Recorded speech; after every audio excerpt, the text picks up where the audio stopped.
The sun sets like a dying ember over the plains of Mesopotamia.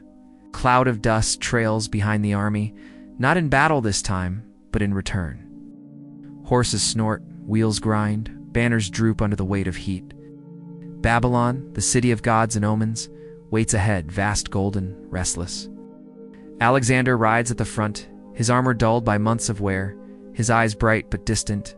The Euphrates glints in the fading light beside him, a ribbon of molten copper. Every now and then he glances at the horizon, where the towers of Babylon shimmer through haze, the city that once defied him, now his seat of glory. Around him ride the companions, Ptolemy, Seleucus, Perdiccas, men who have followed him since Macedon. Their laughter is thinner these days. War has made them rich, but also tired, suspicious, silent when the king's gaze lingers too long. Babylon, murmurs Ptolemy, half to himself. The heart of the world. Alexander doesn't answer. His jaw tightens. Yet beneath the roar, there's another sound, a whisper that only he seems to catch. The river wind carries it, a murmur in an ancient tongue, a warning perhaps. A Babylonian priest had once told him, "The city swallows kings, not crowns." Night falls as they pass through the Ishtar Gate. Torches flare against blue-glazed bricks covered in lions and dragons. The scent of incense floods the air. Crowds shout, throwing petals, chanting his name, Alexandros, Lord of Asia. But Alexander feels the heat pressing against his skin, thick and heavy. The air tastes like iron. He smiles for the crowd, yet his eyes wander to the ziggurat in the distance, its summit burning with temple fire. "Have the astrologers spoken?" he asks quietly. "About what, my king?" replies Seleucus. "The stars above Babylon," Alexander says. "They were never kind to kings." Seleucus hesitates. "They spoke of omens, an eclipse soon, perhaps, or a shadow across the moon." But they fear your displeasure if they say more." Alexander smirks. "Let them speak." A king who fears the stars will never conquer them. Inside the palace, cool marble and murmured voices replace the roar of the city. Dancers move like ghosts through columns, pouring wine. Alexander's armor clinks as he walks toward the throne, the one he rarely sits upon. It is too still, too final.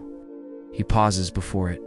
His reflection glimmers faintly in the polished bronze. A man of 32, lines deepening at the eyes, the shoulders still broad, the fire still there. Yet he feels older than the marble that holds his empire together, says Hephaestion's voice in his memory, warm, teasing, long gone. "You'll never stop, will you?" he whispers back, though the hall is empty. Not until there's nothing left to conquer. For a long moment, the conqueror of worlds stands in silence, his reflection staring back like a stranger. Later, the banquet begins. The hall is alive. Laughter, wine, music, the smell of roasted lamb and sweet figs. Foreign envoys offer gifts. Ivory from India, gold from Egypt, rare incense from Arabia. Alexander raises a cup. "To the gods who gave us victory, to the soldiers who carved their names into the earth." The men cheer. Cups collide. But as he drinks, a thin trickle of wine spills down his wrist, dark as blood. He laughs it off. Still, for an instant, he sees the reflection of the red stream, not on skin, but on marble, flowing like a wound. "Your Majesty," a Babylonian seer says softly from the side, "it is not good that the gates of the east are open." The omens. Alexander cuts him off with a raised hand. "Let omens tremble. We make our own fates." The room erupts in cheers again. But his words echo strangely, hollow against the high stone walls. Hours pass. The banquet thins. Wine and sweat mix with incense. A storm builds beyond the palace, thunder rolling across the plains. Alexander sits with his closest generals, his head heavy, but his eyes alert. "Egypt," says Ptolemy, tracing a map on the table. "We should strengthen Alexandria, make it the capital of trade." Arabia, counters Perdiccas. "Both are right. We will build fleets." From Babylon to the edge of the world, Craterus leans forward, his voice low. "And after that, my king." Alexander's gaze hardens. "After that, we'll find what lies beyond the horizon. If there are no more worlds, we'll make one." Silence. Rain lashes against the pillars. Somewhere a torch guttered out. That night, sleep eludes him. He walks alone through the hanging gardens where vines drip from terraces and the air smells of damp earth. Lightning flashes over the river. He stares at the water, the same Euphrates that carried empires before him. He hears footsteps. It's Roxana, veiled in silk, her eyes shadowed. "You cannot sleep," she says softly. "No," Alexander answers. "Too many voices." Voices of whom? Those who came before? Those who wait beyond? She steps closer. "You think of Hephaestion again?" He nods, not denying. "He was part of me since he died, I feel. Incomplete. Das. If the gods took half my soul." Roxana touches his hand. "Then rest. Let Babylon hold your dreams tonight." He looks toward the horizon where the ziggurat's flame still burns against the storm. "Babylon doesn't hold dreams," he says quietly. "It devours them." Morning rises pale and gray. The air is thick with humidity, the kind that makes breath feel like weight. A procession moves through the palace, soldiers, priests, envoys.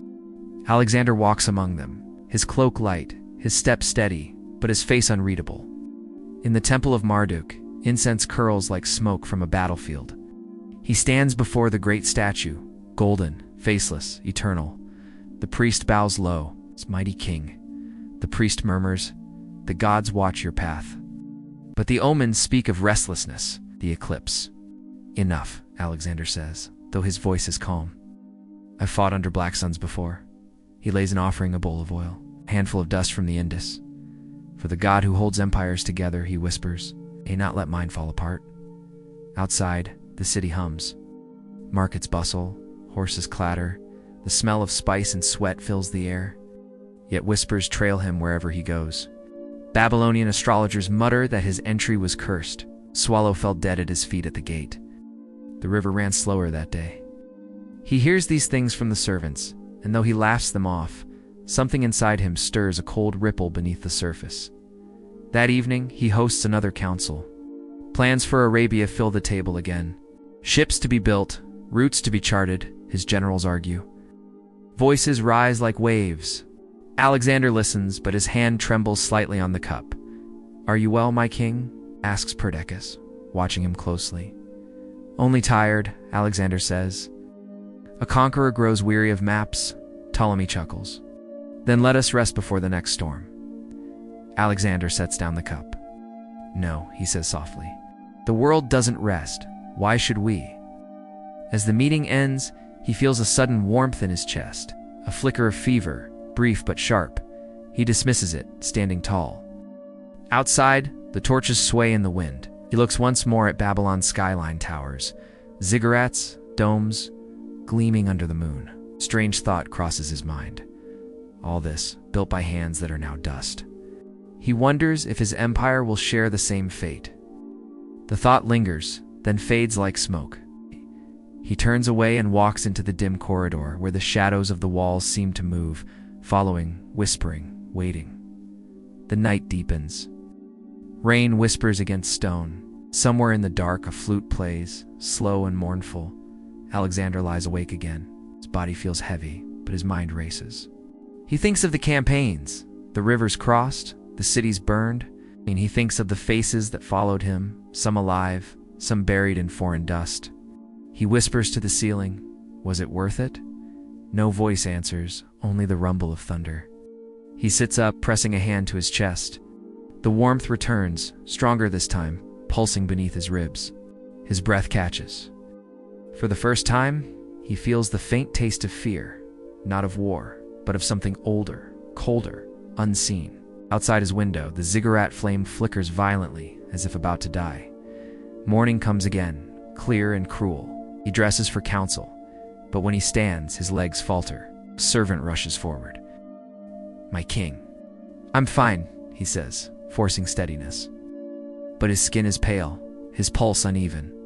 Still, he walks on. In the hall, his generals await. They rise as he enters. Ptolemy's eyes narrow, senses something. Alexander ignores their concern. "Sail for Arabia soon," he says. "The ships must be ready." No delays. Perdiccas exchanges a glance with Seleucus. Perhaps rest first, my lord. You've done enough for now. Alexander's gaze cuts through the room. The world doesn't wait. He leans over the map, tracing his route with one finger. The hand trembles again. No one speaks. Then he straightens, lifts his head, and smiles. The same smile that led men into storms and deserts. The same fire that made them follow him through hell. Soon, he says. Soon the edge of the world will no longer be a myth. Outside, thunder rumbles once more across Babylon. Shadow falls over the city, swallowing the light. And somewhere in the silence, death takes its first quiet step toward the king. Rain still whispers against the stones when night falls again over Babylon. The storm hasn't broken. It only lingers, restless, suspended like a thought unfinished. Inside the great hall, torches hiss, their flames trembling in the damp air. The palace has changed. Yesterday's triumph feels distant. Today's silence hums with unease. Servants move quietly, their eyes downcast. The air smells of smoke and medicine herbs, a faint sourness that clings to the marble-like shadow. Alexander sits alone at the long table. Plates are laid, cups filled, but the laughter that once filled this room is gone. His hand rests on his temple. The fever lingers like a secret no one dares to name. A knock. Enter, he says. Ptolemy and Perdiccas step in. Both bow low. You sent for us, my king. Alexander nods faintly. Sit, drink. The storm hasn't tired of us yet. They obey. For a moment, the sound of wine pouring into bronze cups is the only noise between them. You look unwell, says Ptolemy carefully. Alexander's smile flickers, half amusement, half defiance. Well, I've crossed deserts on a mouthful of water. This is nothing but Babylon's heat. Perdiccas glances at Ptolemy. Still, the physicians. Alexander laughs softly, though it ends in a cough. They would drown a god in herbs if they thought it pleased the stars. No, the body serves the will, and my will still stands. He raises his cup. The gesture is steady, but his fingers are pale. To conquest, he says. Even if the next war is against time itself, they drink, though neither meets the other's eyes. Later, music fills the hall again, faint, uncertain. Alexander orders a feast for his officers, insisting the plans for Arabia continue. The hall brightens with torches and colored silks. Musicians strike their lyres, though the rhythm feels slower, heavier. As guests gather, Alexander's energy returns, or perhaps he forces it back. He stands radiant as always, wearing a white cloak and a golden clasp shaped like a lion's head. No one would guess he's been fighting fever. When the trumpets sound, his generals rise. Tonight, Alexander declares, we honor not victory, but the hunger that brings it. Men grow soft in peace. Wine dulls the sword. Let us remember who we are, sons of thunder. A roar of approval. Cups lift high. He walks among them, smiling, speaking to each. A gesture, a touch, the way he's always bound their loyalty. But when he passes near the great doorway, he falters slightly. The flame nearest him flares high, then gutters out with a hiss. The musicians stop, startled. Alexander turns toward the darkened torch. For an instant, his face is unreadable. Relight it, he says quietly. Let no fire die in Babylon tonight. Servant rushes forward, hands trembling. When the flame returns, it seems weaker, or perhaps that's only the eyes that see it. Later in the feast, the talk turns to omens again. A Babylonian soothsayer, pale and trembling, is brought before him, summoned by Ptolemy's cautious insistence. The king should hear, Ptolemy whispers. If not to heed, at least to know. Alexander waves a hand. Speak then. What doom waits in the stars this time? The soothsayer kneels, eyes wide. The great king, the heavens burned strange. Last night the moon bled over the river. The priests say it means the fall of a mighty empire. Alexander's laugh cuts through the hall like a sword. Then they should fear, for mine is the only empire left. Nervous laughter ripples around the room, but his smile fades slowly. What if the empire's not a kingdom, he says softly, but the body that holds it? The hall stills. Even the torches seem too quiet. He lifts his cup again, staring into the wine's reflection, dark rippling, like a pool of blood. Then he drinks. The silence that follows feels long, too long. Later, the feast disperses. The music dies. Servants clear the tables. Alexander remains seated, his head lowered slightly, his hand resting against the side of the cup as if listening to something no one else can hear. Seleucus approaches cautiously. "You should rest, my lord." Alexander nods absently. "Yes, perhaps. But tell me, Seleucus, do you believe men like us ever truly rest?" Seleucus hesitates. "I believe the gods allow even kings to sleep." Alexander's smile returns, faint and tired. "Then I envy them their mercy." He rises. For a moment he sways, one hand gripping the table's edge. Seleucus steps forward, but Alexander waves him off. "I said I'm fine," he murmurs. He leaves the hall slowly, the sound of his boots echoing through the corridor. Outside, the rain has stopped. The gardens glisten under the torches, and the air smells of wet stone. Alexander walks through alone, cloak drawn close. A voice follows him, calm, smooth, almost hesitant. "It's the old seer again, my lord," he says. "Forgive me for speaking, but there are warnings everywhere. The river birds fly inland. The temples report unrest. The gods are unsettled." Alexander doesn't stop walking. "The gods are always unsettled.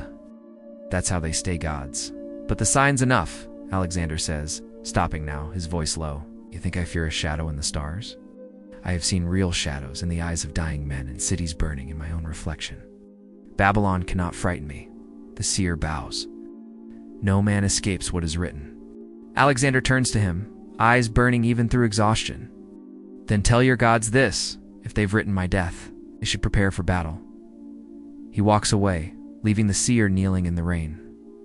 When he reaches his chamber, Roxana waits. Her expression tightens the moment she sees him, the tremor in his hand, the sweat at his temple. "You're burning again," she says, voice low. "Just the wine," he mutters, unfastening his cloak. "No, it's more. You've been sick for days, and you refuse to rest." He sighs, sitting on the edge of the bed. "A fever won't stop me. It never has. This one is different." He looks up at her, eyes softer now. "Perhaps. But what would you have me do? Sleep while my empire unravels? Rest while the men I trust whisper in corridors?" Her silence is answer enough. He takes her hand. "Roxana," he says quietly, "when I die, and I will one day, tell them I was never defeated. Not by man, not by God, not by the sickness of flesh. Promise me." She pulls her hand away. "Don't speak like that."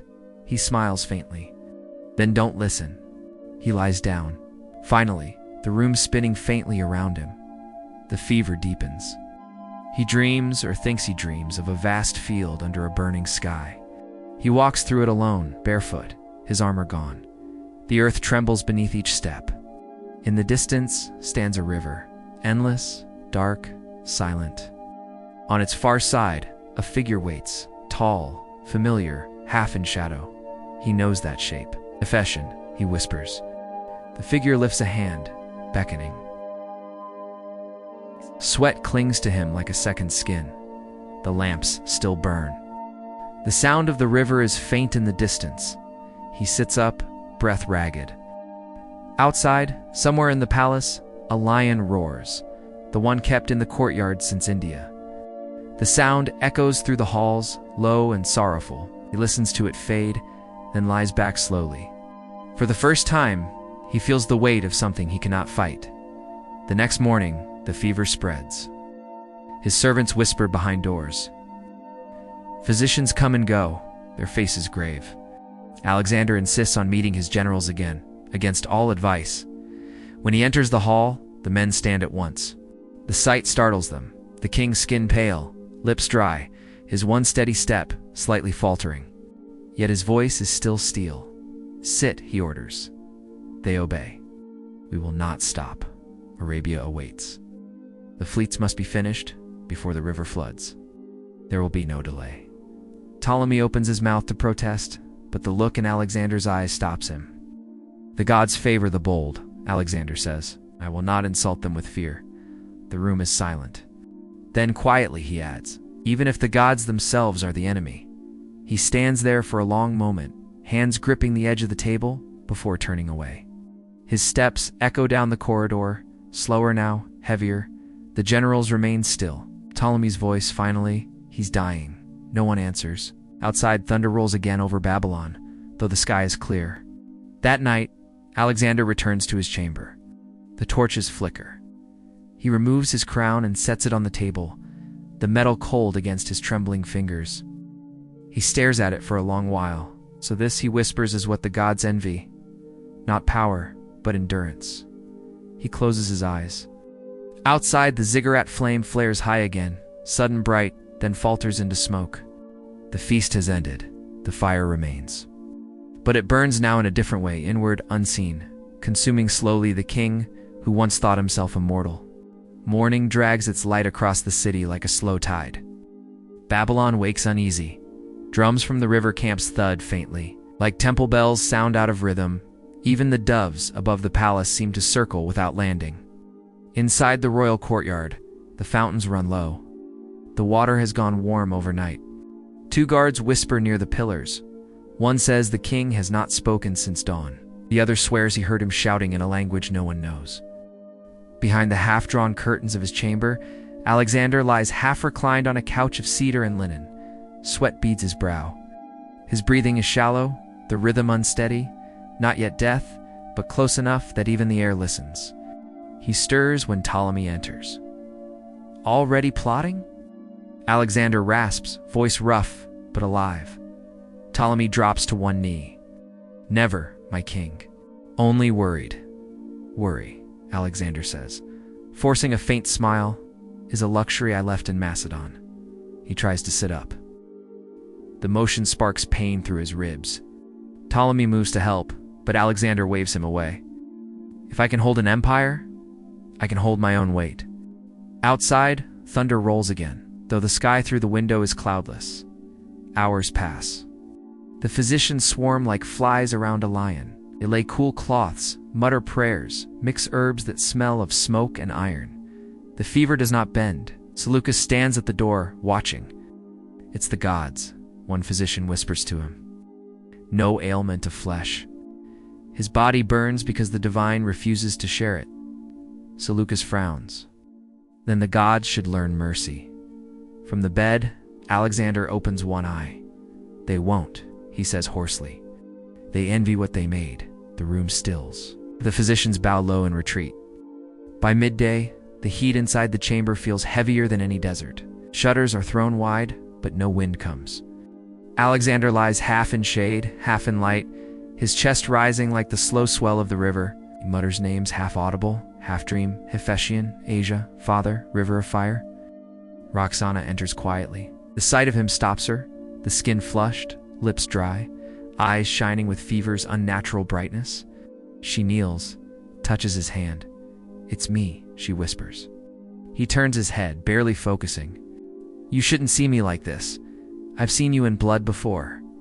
He tries to laugh, but it comes out as a ragged breath. That was victory, says something else. She brings water to his lips. He drinks a little, then shakes his head. Tell me, he murmurs, is the army quiet?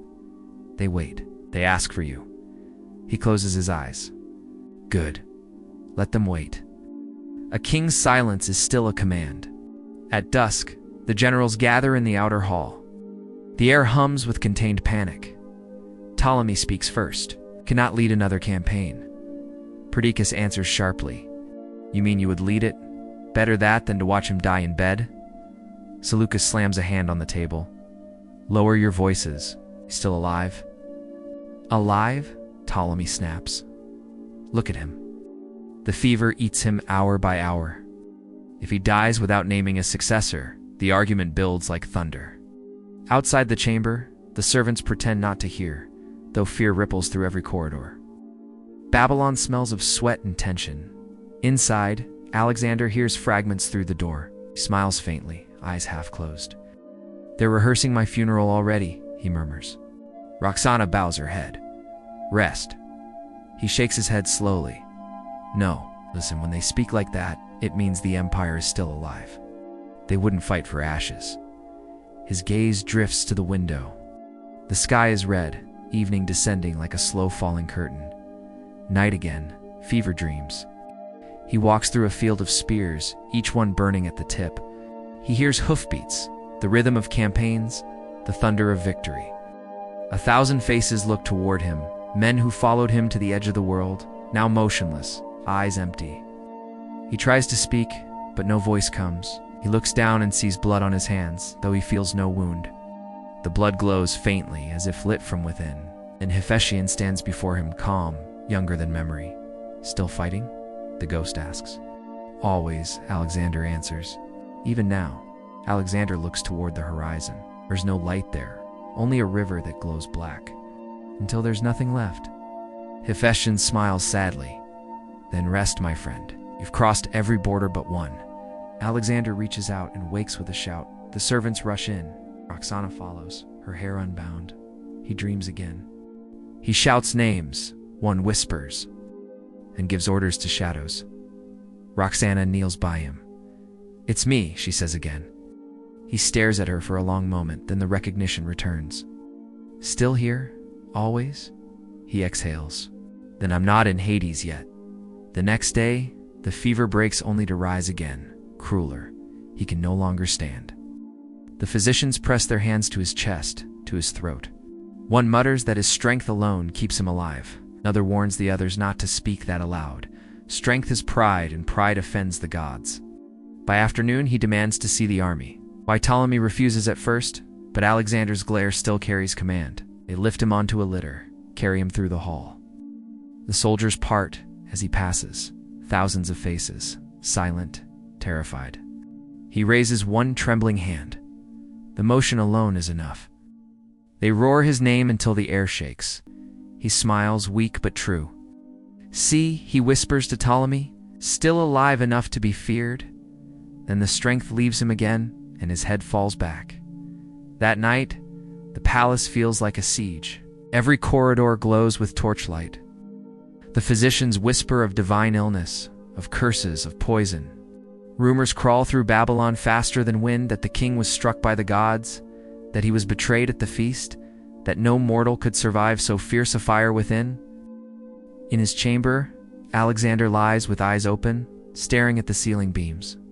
Roxana sits beside him, silent. The torchlight paints his face in red and gold. "Do you know," he says slowly, "when I crossed the Hindu Kush, I thought I'd reach the edge of the world. But there's always another horizon. Even now I can feel it." "The fever makes you wander," she whispers. He smiles faintly. "No, the fever shows what's real." He turns his head toward her. "If I don't wake one morning, don't mourn me. I've lived enough for 10 lives. She takes his hand. "You're not gone yet." "No," he breathes. "It's not yet. But the gods are close. I can hear their steps." The night stretches on. Outside, the wind changes. The river carries a low moan against the walls. Somewhere a cup falls and shatters. A small sound, but every servant freezes. Inside the chamber, Alexander's breath grows slower. His gaze drifts again to the faint flame in the corner, the last lamp burning. "Keep it lit," he says. Roxana frowns. "The lamp?" "Yes, until I wake." She nods. He closes his eyes. For the first time in days, he sleeps without stirring. Outside, the flame sputters once, then steadies, thin, unwavering, a single line of gold in the vast Babylonian dark. The night never ends. It only thins into a paler shadow. Babylon wakes to a silence so complete that even the doves have ceased their calls. The soldiers outside the palace stand unmoving, waiting for a command no one dares to give. Inside, the corridors smell of myrrh and smoke. The priests have come, wrapped in white linen, carrying bowls of burning cedar and lotus. They chant softly, each voice an echo of the next, as if summoning something neither mortal nor divine. In the chamber, Alexander lies between two worlds. His eyes are open, but he sees beyond the room. To those who watch Roxana Ptolemy, Seleucus, he seems to be listening to voices none of them can hear. He stands again upon a plain of dust. The horizon burns crimson, and before him rises a colossal gate carved from stone. Older than time, covered with symbols he once saw in dreams, a figure waits by the gate, tall, cloaked in flame. "Who are you?" Alexander asks, though his voice feels far away. The figure smiles. "The name you gave me changes with your victories. Sometimes I am fortune, sometimes I am God." "Then open the gate," Alexander says. "I've conquered everything else." "You cannot conquer what is already within you," the figure replies. "This gate opens only once inward. Alexander steps forward. The ground trembles. Sees beyond the archway. Not kingdoms or cities, but faces. His generals, his men, his mother Hephaestion. All watching. Will they remember me? He asks. The figure tilts its head. It will remember the shape of your shadow. Whether it was light or darkness, they will decide after you're gone. He gasps awake. Roxana's hand is on his chest. You were dreaming, she whispers. Turns his head slightly, sweat glistening on his brow. No, I was remembering. She presses a cloth to his forehead. You spoke to someone. I always do, he murmurs. Sometimes it's the gods. Sometimes it's myself. He stares at the ceiling. Do you believe I was born of Zeus? Roxana hesitates. I believe you were born to lead. That's not the same. He closes his eyes. My mother used to tell me I wasn't made of men's blood, but every wound I ever took bled red. Every victory cost me sleep. What god dreams of conquest and still wakes in fear? Roxana says nothing. The sound of her breath is steady, an anchor against the storm in his voice. Outside the chamber, the generals gather again. Ptolemy, Perdiccas, Seleucus, Nearchus, Pethan. The heat of the day presses against their armor, but none remove it. Ptolemy's tone is sharp. If he cannot speak, we must act. The army grows restless. They will not wait for the gods to choose a king. Perdiccas folds his arms. He named no heir. His son is unborn. That means the empire falls to those who can hold it. Seleucus looks toward the chamber doors. You speak of holding a god's shadow. The moment he dies, Babylon will burn. Then better we hold the fire than be consumed by it. Ptolemy snaps. The priests interrupt, slow-footed, solemn. No one speaks of succession while the divine breath remains. They warn. To do so invites the wrath of heaven. Ptolemy sneers. Heaven has been wrathful since the day he was born. They fall silent, the weight of their own words echoing. For the first time, they all sense it, the empire itself trembling, its heartbeat slowing with his. By sunset, Alexander drifts again between dream and memory. The fever burns low now, like embers beneath ash.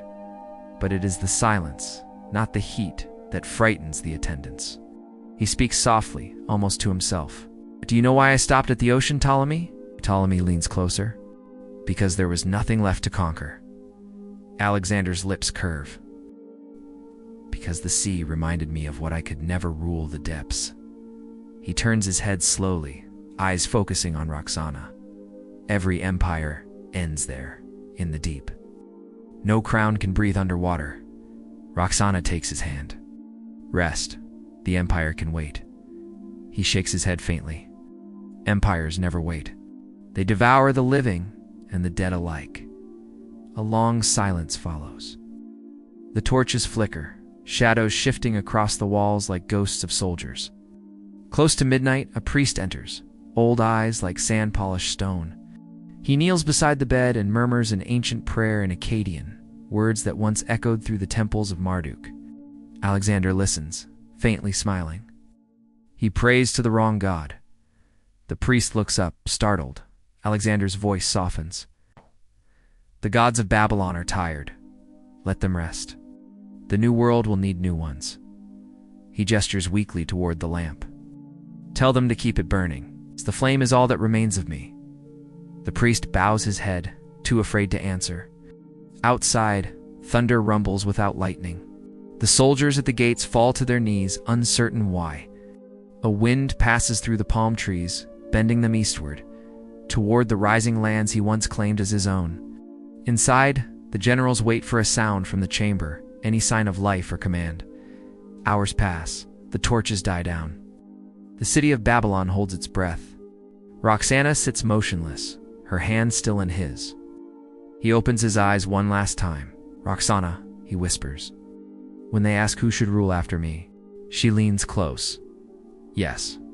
He breathes out so softly that only she hears, ... the strongest. Then he exhales again, a final, shuddering breath that seems to pull the air from the room itself. The lamp flickers once, then steadies, its flame rising thin and unwavering. Outside, the thunder stops. The silence deepens. Babylon has a new god and no king. The dawn that follows brings no color. The sky above Babylon is a sheet of ash. From the riverbank to the palace roofs, The city kneels. No trumpet sounds, no priest calls the hour.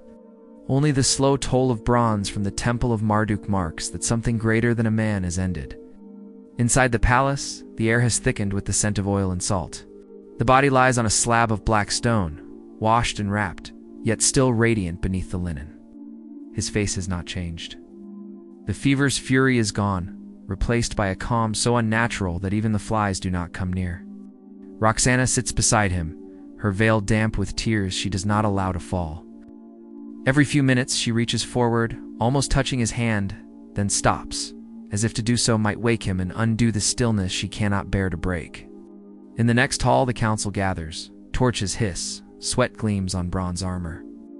No one meets another's eyes. Ptolemy speaks first, voice sharp enough to cut the silence. Without a command, the empire is a carcass. The army will rot before the week ends. Perdiccas answers, slower, measuring each word. The king's ring is mine, gave it before the fever took him. Nearchus slams his fist on the table, said to the strongest, not to the nearest hand. The noise builds arguments, threats, the scrape of blades half-drawn. For a moment it feels as though Alexander's death is only the first sword unsheathed. Seleucus rises, quiet but cold. While you fight for his crown, his body lies unburied. You speak of strength, show it by honoring him. The words still the room. By one, the generals lower their heads. For an instant, unity flickers again, thin, fragile, already fading. By midday, the palace gates open. The soldiers, tens of thousands of them, stand in ranks under the blazing sun. A golden cart drawn by 60 horses waits at the steps. Upon it rests the sarcophagus, crystal panels gleaming with oil and jewels. When they lift the body, a murmur ripples through the ranks. Some swear they see the skin glow, others that his eyes move beneath the lids. The priests chant louder to drown the fear. As the procession moves, Babylon holds its breath. Women scatter petals. Men bow their heads. The sound of the wheels upon stone echoes like distant thunder. Every face in the crowd knows they are watching, not the death of a man, but the death of certainty. From her balcony, Roxana watches the cart roll toward the western gate. Her whisper drifts with the dust. You wanted the world, Alexander? Now it follows you. Behind her, a servant asks, "Where will they take him, my queen?" She does not turn. It will argue until the corpse decays. One will carry him to Macedonia, another to Egypt. It will conquer them all, even in death. She presses a hand to her stomach, the unborn child moving within.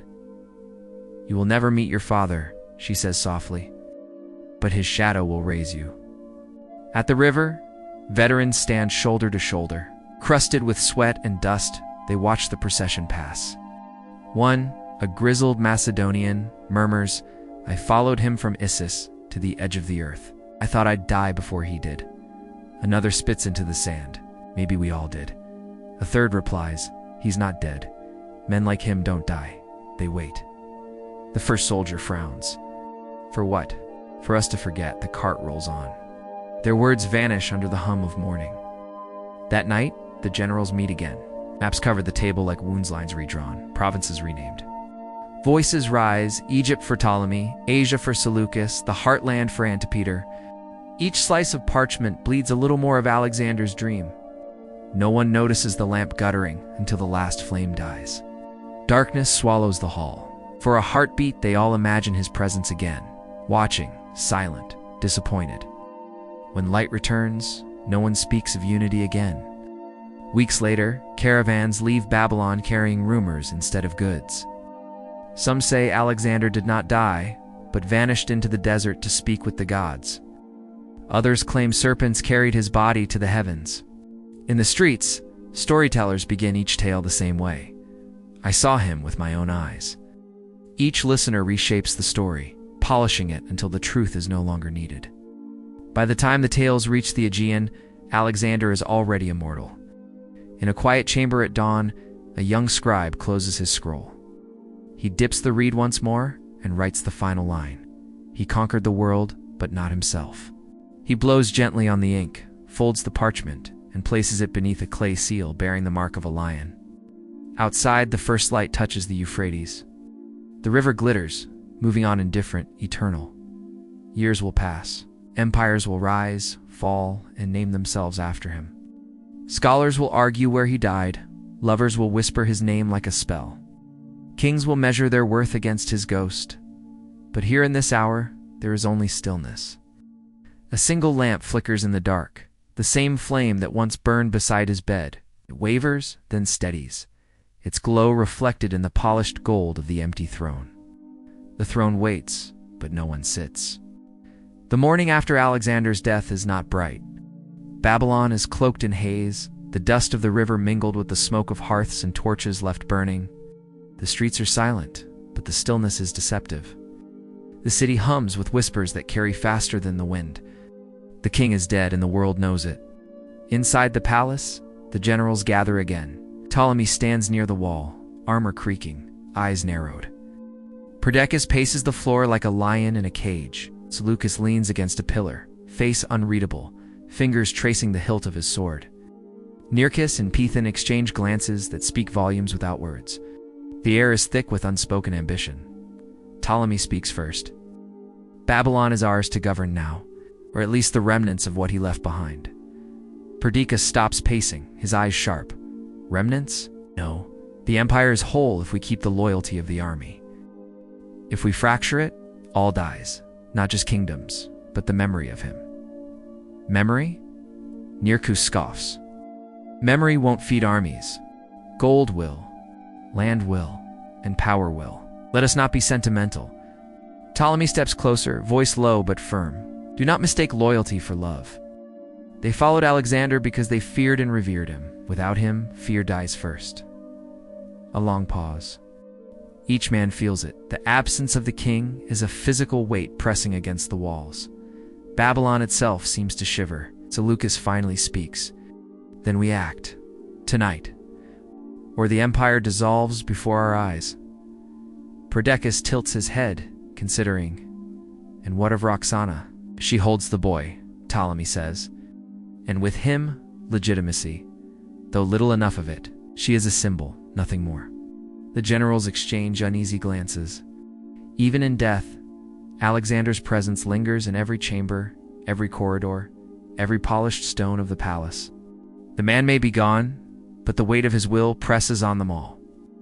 That night, under the faint light of a crescent moon, Ptolemy summons trusted officers to the river gates. Quietly, they move troops toward Egypt. Supplies are shifted, scouts dispatched. The soldiers murmur, some in grief, some in confusion, most in silent fear. In Babylon, Perdiccas gathers the remainder, raising the banner of Alexander's memory. We do not fracture his empire, he tells them. We hold it together, for the king. For his vision, the soldiers listen. Their loyalty is real, but untested. Rumors slip between them of distant generals plotting, of lands quietly seceding, of cities that will no longer obey the name of Alexander. The empire he conquered with fire and blood trembles now in the hands of men who argue like children over toys. From the ziggurats above, priests observe the river. They whisper to each other in Akkadian, counting omens in the flight of birds, the rise of mist, the color of the sand. The gods have abandoned Babylon, one murmurs, or perhaps they merely wait to see who claims the throne. The people of the city watch the generals' movements with suspicion. Merchants close their shops early, fearing soldiers' greed. Children peek from alleys, hearing the soft clatter of armor, the distant call of orders. The river moves slower than usual, as if mourning the absence of the man who once declared its waters conquered. Within the palace, intrigue grows like weeds. Visors whisper in dark corridors. Letters fly between governors of distant provinces, some pledging loyalty to Ptolemy, others to Perdiccas. Alliances form and fracture with astonishing speed. A young officer approaches Perdiccas cautiously. There are whispers. Some say Ptolemy has taken the eastern supply lines. Others claim Seleucus commands the river fleet. No one knows who moves first or who betrays whom. Perdiccas' eyes gleam, and let the first move be ours. Alexander gave us the empire, but he did not give it without challenge. We will meet it as he would, with fire and strategy. Yet even as he speaks, doubt creeps in. As Alexander's shadow hangs over them, a silent judge, a reminder of the man whose ambition surpassed all reason. Can they honor his empire without destroying it? Down at the Euphrates, Nearchus sails quietly with his fleet. Water reflects the pale moon, rippling with tension. His orders are clear: observe, protect, report. Yet every wave, every shadow moving on the riverbank, feels like a threat. The empire fractures not with cannon or sword, but with uncertainty and fear. Meanwhile, Ptolemy consolidates control over Egypt, moving quickly to secure grain, treasure, and ports. The soldiers follow not because of loyalty, but because he speaks with authority that even Alexander would have respected. Every city he touches becomes a fortress of power, the first seed of what will become the Ptolemaic dynasty. In Babylon, Perdiccas maintains the illusion of order. He speaks to soldiers as if Alexander were still alive, invoking his name, recalling battles and speeches. The tactic works for now, but the generals whisper privately. Who will obey him if the king's memory is not enough? The palace corridors are haunted with echoes. A soldier passes a throne room and hears a faint whisper of Alexander's voice. A candle flickers in the library where maps and scrolls lie untouched. Even in death, he commands presence. Each man, each city, each province feels it. Alexander's empire is a ghost that refuses to die quietly. The first clash occurs near the borders of the Persian heartlands. Troops loyal to Perdiccas face off against those under Ptolemy. There is no fanfare, no trumpet of ceremony. Only the clash of shields, the roar of men, and the inevitable smell of blood. Yet even in this small skirmish, Alexander's influence is felt. Soldiers speak of their fallen king as a god, as a curse, as a guide. The men fight with desperation, not for territory, but for memory, to honor the presence that shaped their lives. By dawn, the fields are littered with bodies, the river reflecting the red light of early sun. Victory is temporary. Both sides retreat to regroup, wary of committing fully. The empire is splintering, but none yet dares claim total control. Alexander's name is stronger than any banner. Back in Babylon, the generals regroup. Each man studies maps, troops, and cities. Alliances shift overnight. Ptolemy consolidates Egypt and the Nile Delta. Seleucus builds his influence over Babylonian and Persian provinces. Antigonus claims parts of Asia Minor. The empire stretches, but the bonds that held it together die faster than armies can march. They understand a truth Alexander never could have. A conquered world is easier to unite under one sword than to preserve under many hands. Even now, the shadow of his genius dominates them, the only force keeping chaos at bay. At night, Ptolemy walks alone in the palace. He stands before the black stone slab where Alexander's body rests. He gazes at the face, serene, immortal, unyielding. He built this empire with fire and blood, he whispers, and now we destroy it with caution and fear. A faint breeze stirs the torches. For an instant, it feels like the king's eyes open, or perhaps it is just the mind playing tricks. Ptolemy shivers, but does not move away. He understands. Alexander's presence will guide them, even in death, even through betrayal, even as the empire fractures. And so, the night stretches on, filled with whispers, movements, and shadows. The empire is divided, but the memory of its maker is whole. For now, the days grow hotter. Babylon's stone walls trap the sun, and the streets seem to simmer beneath the weight of rumors. Soldiers whisper of plots in dark corridors. Governors send messages faster than the river flows. Alexander is gone, but his absence has unleashed a storm stronger than any army. Inside the palace, the generals sit around a map-strewn table. Shadows stretch long under torchlight. The air smells of sweat, ink, and the iron temps of tension. Ptolemy leans over the table, tracing lines of provinces with a finger, each line a boundary drawn in ambition. Perdiccas stands, voice low but sharp. Antigonus marches north. Asia Minor will not wait for our decisions. If we hesitate, his hand will claim it. Seleucus.com, but measured, replies, then we must act with swiftness. The empire demands it. Pathan folds his arms. We talk of speed, but who truly commands the men? Loyalty is a candle. Blow too hard and it dies. Nearchus mutters from the corner, the men fear no longer, Alexander. They fear only hunger, fear only ambition. The words hang in the hall like smoke. Outside, Babylon moves in silence, each citizen sensing the tension, though few know why. That night, Perdiccas calls a council in secrecy. Officers and advisors gather quietly in the western hall. He speaks of loyalty to Alexander, of unity, of the sacred trust left behind. Yet in the shadows, Ptolemy listens. He has already sent messengers to Egypt, subtly recruiting governors and mercenaries. He does not speak, he only observes, calculating. Perdiccas' speech ends, and the room applauds quietly. But as the generals depart, Nearchus approaches Ptolemy. The die is cast, Nearchus says. The king is dead. Every man will choose his own path. Ptolemy nods. Let the strong lead. Let the weak follow. The seeds of betrayal are planted. In the weeks that follow, the generals test one another. Perdiccas moves to secure Babylon and the eastern provinces, calling upon soldiers to swear fealty to Alexander's memory. But discontent festers. Troops complain of unpaid wages, of long campaigns and empty victories. Governors whisper to each other of revolts, of cities ready to rise against distant commanders. Ptolemy seizes the opportunity. He strengthens his hold over Egypt, ensuring that grain flows to his men and loyalty follows naturally with provision. Ships patrol the Nile, soldiers march the streets. Every act is deliberate, every gesture measured. Seleucus maneuvers differently. Instead of confrontation, he consolidates intelligence. Spies and messengers map the loyalties of generals and soldiers alike. Knowledge becomes his weapon, more deadly than a sword. Even in death, Hephaestion casts a shadow over the companions. Soldiers who remember him whisper to one another, wondering how Alexander's vision might have changed if Hephaestion were alive.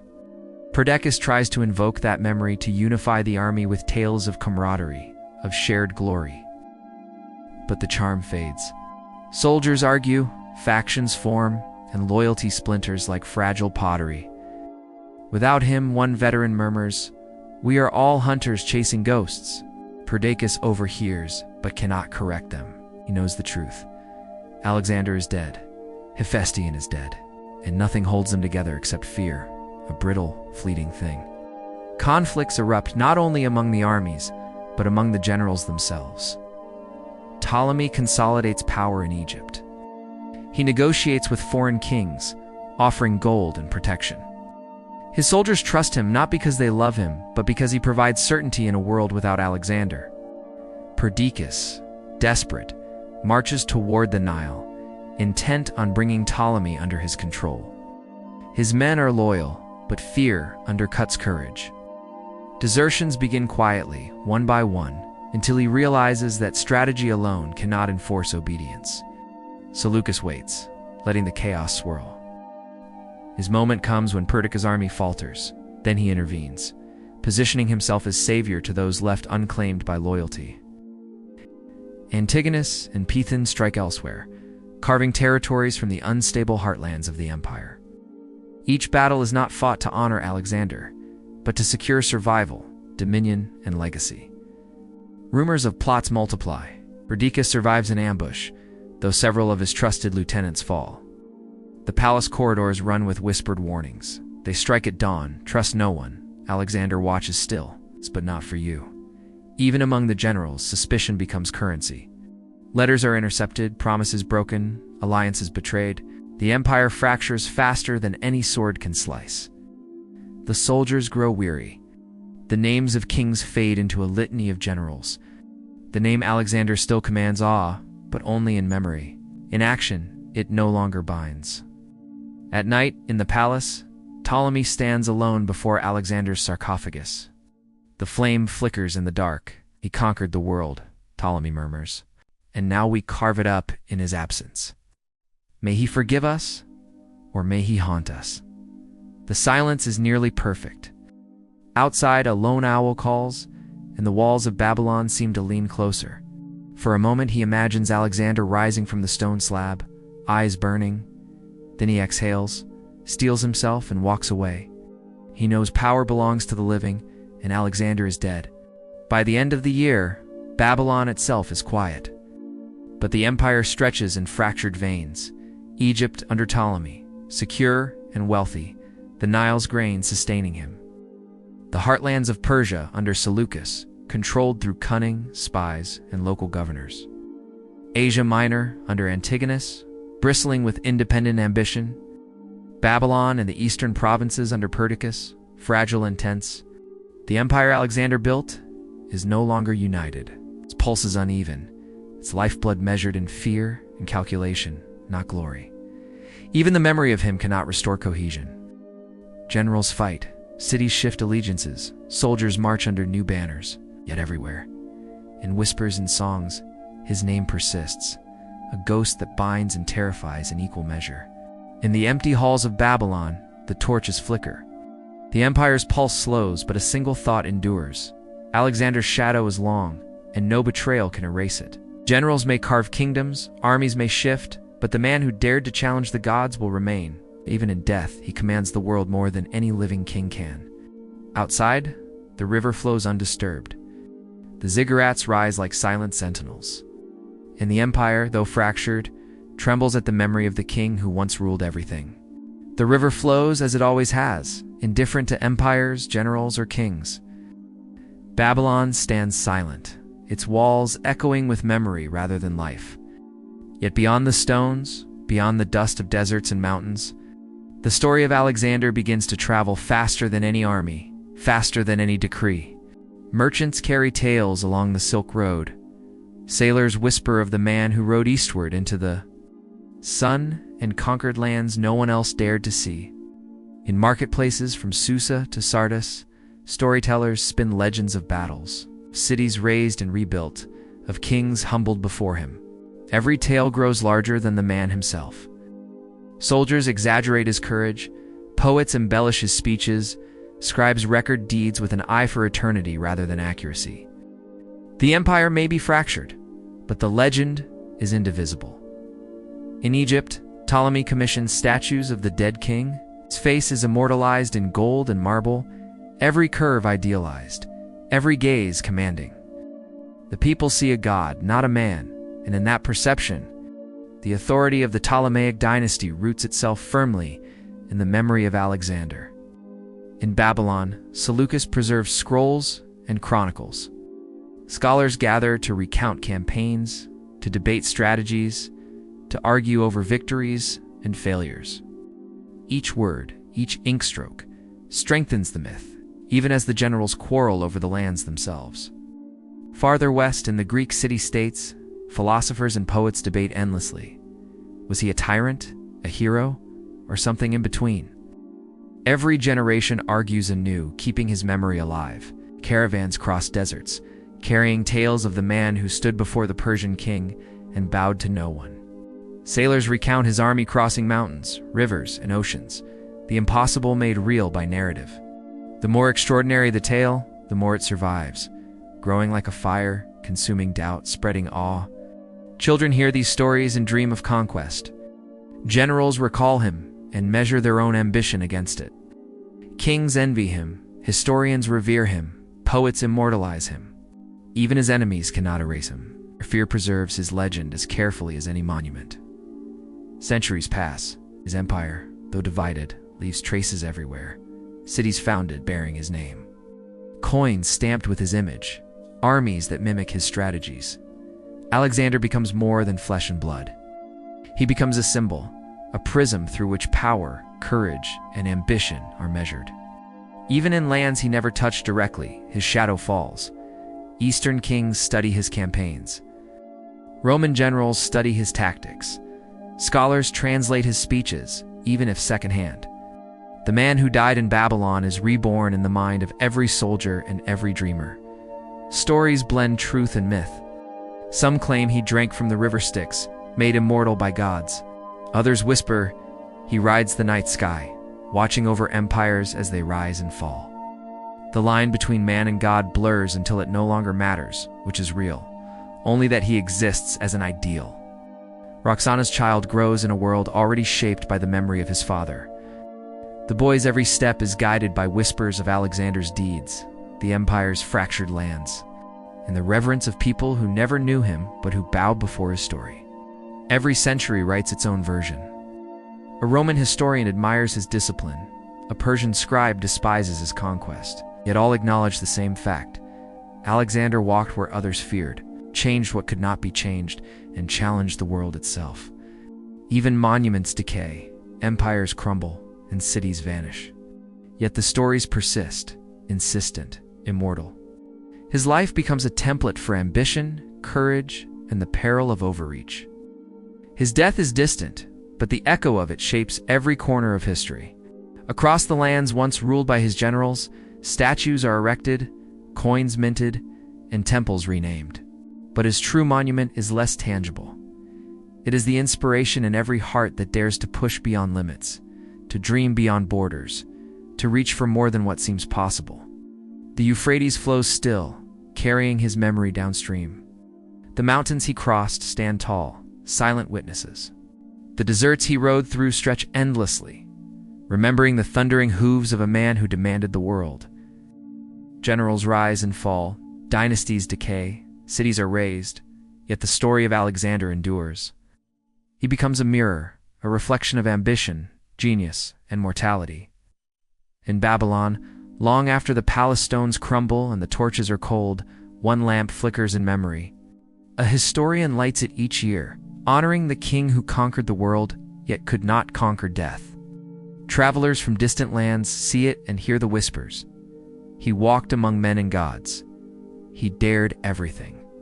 And he still commands our dreams. The legend never dies. It adapts. It inspires.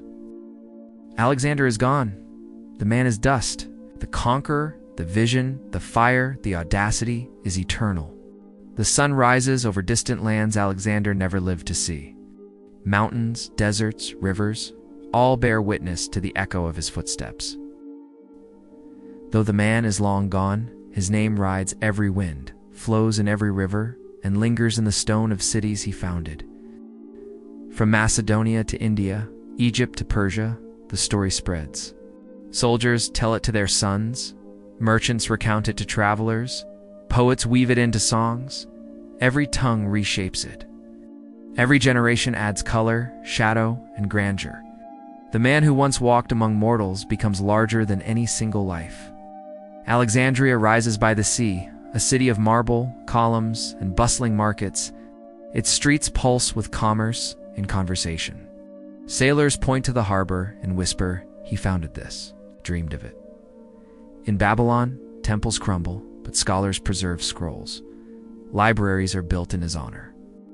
Histories are written not to record fact alone, but to capture awe. Even rulers who never met him study his campaigns, learning from the strategies of a king whose ambition knew no rival. Across the empire, the cities stand as monuments, reminders that one man, brief though his life may have been, reshaped the world. The companions who once vied for power fade into memory. Ptolemy rules Egypt. Seleucus dominates Persia. Antigonus controls Asia Minor. Yet each dynasty, no matter how strong, owes its legitimacy to Alexander's shadow. Soldiers who served him recount battles with reverence. "We fought for him," one veteran whispers, not because he commanded, but because he believed the world could belong to us all. Generations later, kings and generals measure themselves against his example. Every conquest, every strategy, every empire bears the echo of a man who once dared to conquer the impossible. Stories transform him into a figure of legend. In Persia, children imagine him as a sunlit warrior riding eastward. In Egypt, he is a god king, a symbol of unity and ambition. In Greece, philosophers debate whether his courage was divine or human. History bends around him. Fact and fiction entwine. He exists simultaneously in the world that was and the world imagined. The man is gone, but the conqueror never dies. The rivers he crossed still flow. Mountains he scaled still stand. Merchants still trade in the streets of Alexandria. Soldiers still read of his campaigns in dusty tomes. And somewhere, in the mind of every ambitious soul, his shadow walks again, whispering, "You can do more than you imagine. You can rise. You can conquer." Even centuries later, when empires crumble into dust, the lesson remains. One life, fierce and uncompromising, can ripple across time. Alexander's ambition, his vision, his audacity, these are immortal. In quiet moments, historians light a lamp, a candle, a torch. They do not pray. They remember. They remember a man who refused to be ordinary, who challenged the world, and who left a mark that no wall, no empire, no death could erase. The flame flickers in the wind, steady despite centuries. Outside, the world moves. Empires rise and fall. Rivers carve new paths, mountains erode, and people are born and die. Yet the flame endures, eternal as the dream of conquest. Alexander is gone, but he lives in memory, in legend, in the courage of every person who dares to surpass themselves. He conquered not for land alone, not for gold or glory. He conquered the limits of human ambition. He showed the world what it could be. And as long as there are those who dream, who dare, who strive beyond measure, Alexander lives. The lamp flickers one last time. Its light touches every corner of the palace long gone, every city long built and abandoned, every mind shaped by his story. And in that light, he remains eternal, unyielding, unforgettable.